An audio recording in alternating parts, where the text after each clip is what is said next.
Hey everyone, so tonight I'm doing a review on the Marvel Legends or Spider-Man Classics Magic Change Mysterio with Light Up Helmet.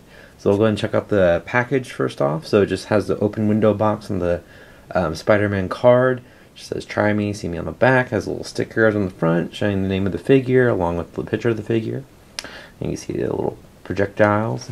And then on the back here, it just shows a couple of the other figures in the wave. Along with the top here, you can just read that really quick.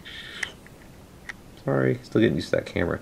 It says, a comic book icon worldwide, Spider-Man's message is clear. With great power comes great responsibility. For over 30 years, Peter Parker, an ordinary boy, transformed into an extraordinary hero. I'm not going to read all that. Anyway, you can kind of pause it and check that out. And it just kind of shows the action feature of how it works, along with the base. It kind of gives a picture of Mysterio right there, along with the other little faces in there.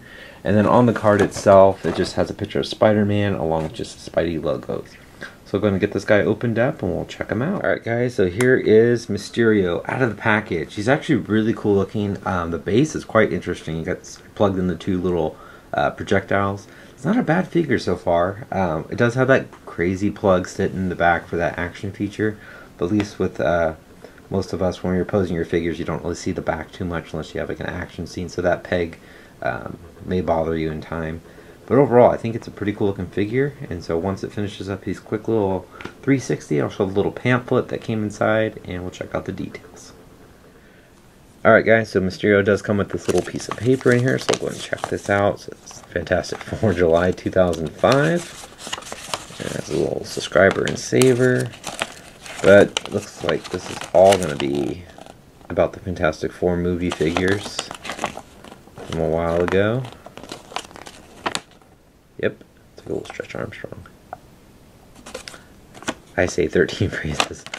Alright, so I was hoping it would have other Spider-Man classics along with maybe just some other figures just for fun. But first we'll go ahead and check out the base. So the base is kind of like, looks like a big plume cloud, but it's very rubbery. So all these pieces are very pliable. It's got two peg holes at the bottom, so you can pose them on there. It does have wheels also, so you can kind of wheel them around. But it does look pretty cool. It's got a nice kind of a gray spray in there. It's not really a wash, it's more of a spray, kind of on that cloud, or mist, yeah, kind of mystified cloud. I'm not really up to date with Mysterio, so I don't know if they look like almost like little bird beaks, but I'm not sure what these are. But it does have the little plug on the top, so you can fire it. Hopefully it doesn't knock down my backdrop. Fires pretty good. This one did not fire. Let's try again. Okay, so my right side, try again. Right side does not work. Left side works well. Let's try that one. Yeah, that one works good. This one, I don't know if there's some rubber in the way, but these are prettle cool, kinda. It's just kind of a fun little gimmicky thing also. They're more pliable also, and they're just orange, got a little gray beak, little red eyes. I mean, it looks like a chicken to me, or a rooster. I don't know. These are kind of interesting. But anyway, that's the base. So we'll go and check out the figure now. I actually like how this guy looks. I mean, it's not the most, not the best articulation. It looks kind of goofy in the front, but it's a pretty cool figure overall. So you can see, I don't know if you guys can see that in there. Let me see if I can turn the light. So you can kind of see the heads in there. This one's kind of more of a creature face. You can see like a snarling tongue hanging out. He's got some like bony tops on the top here. Man, it's really hard. You guys can kind of see me. Hello. It's kind of more of a growling monster look, and then pushing across you can see that human face, which looks decent. You can see his little hair. It's just kind of got more of a smirk on it. Plug out, and then here's the little alien kind of baby looking face. It's got some veins on his forehead. Pretty cool. I'm shocked it still works. And that white light definitely helps. But I mean, you gotta plug that. Mine, I had to pull that plug out. The cape looks a little messed up. But, so it's got that nice tinted dome. It is hard to see on camera. Hopefully you guys can see it. But it does look kind of goofy from from afar. Because you can see the other faces on the sides kind of poking out. And with use the monster, you can definitely see the human face. Let me see how the human face looks. Yeah, it looks like, almost like from a distance, kind of looks like a mullet maybe, but you can definitely see those faces, so that's, I guess, kind of a complaint there. I wish it was more flush, or back then they didn't do those interchangeable heads as much, but that'd been kind of cool to pop the dome off, and then, but I could see why they're making an action feature anyway. Enough of my rambling. So anyway, the cape's a nice rubbery purple. You can see some gold paint applications along the bottom of the dome, along with some sculpt on the bottom showing the rivets. It does have a little bit of a black wash there, and the cap is on there nice and firm. Definitely would break if you try to pull it off. He's got his little logos on the front of his cape here. It's got a nice gold and black, rubber, not gold rubber, yellow rubber with gold paint with a black wash over them. Looks good, but overall the cape looks nice. It's got a nice black wash, got a good swing, very pliable, so it's not too heavy, but doesn't get in the way. And then you got that big plug sticking out. Going over the body, it's all nicely sculpted. You can see all the rivets, kind of like almost like scales, but for his suit. It's got a nice black wash over it, but it's all nicely sculpted. On his gauntlets here, they're nice, of a bright yellow. You can see some sculpted detail on the inside here. And it's got kind of more of a dull bronze on the outside, which doesn't look too bad. I do hope we do get an updated version of this character. I think that'd be awesome.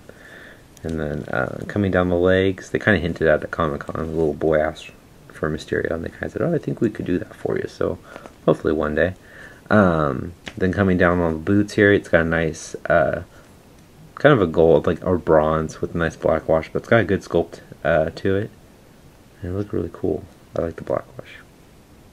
So, I mean, he's got a great amount of detail, but we'll go ahead and go over the articulation. Obviously, his head spins around as you saw, but can't look up, can't look down. So I don't have to worry about that. It's got ball joints in the shoulders. They move out, not too far. I don't want to force it, but it does tend to hit the bottom of his dome. It can move forward and back. He's got an upper bicep swivel, double jointed elbows, which he does have forearm articulation. So you got to make sure these points are not, so you can see this one kind of rotates. You want to make sure these points, this one's pretty firm, I don't want to snap his arm off. The points are not pointed at the elbow, or else you can't bend them, obviously. It's got wrist articulation, or a wrist hinge. He also has finger clamp articulation. So this finger, kind of about that much. This is kind of got more, ooh, raise it up. But you can also go like, come here. Anyway, it's got a waist swivel, no ab crunch, which is a bummer. It's got ball joints in the legs, so you can kind of rotate it to kick out, move back, or move out, and then forward and back. It's got an upper thigh swivel, and double jointed knees. It's got boot rotation, it's always good. Ankles move up pretty far, move down. And he's got the old school ankle rocker, toe articulation, and pegals the bottom of his feet. Alright, I'll show you guys how tall Mysterio is. Alright guys, so standing up Mysterio, he stands right over almost 7 inches. He's a little over 6.5 inches with that dome. And then we'll go ahead and show him next to the Peter Parker Spider-Man from our Space Venom wave. It's not too bad. That looks good. And then here he is next to Pizza Spider-Man. But I think he fits in well. Definitely the only Mysterio we have there. This is the Toy Biz release, whereas Hasbro re-released the same figure later on, and I believe he's more of a lighter green. I could be wrong, but if I remember right, he's a lighter green. Excuse me. But I hope you guys like this review. Please leave a comment, hit the like button, and subscribe if you haven't. And let me know if you wanted to see him next to any other figures that I may have rushed through, since I only showed him next to the 2 Spider-Man. Alright, take care guys. Have a great night. Take care. Bye.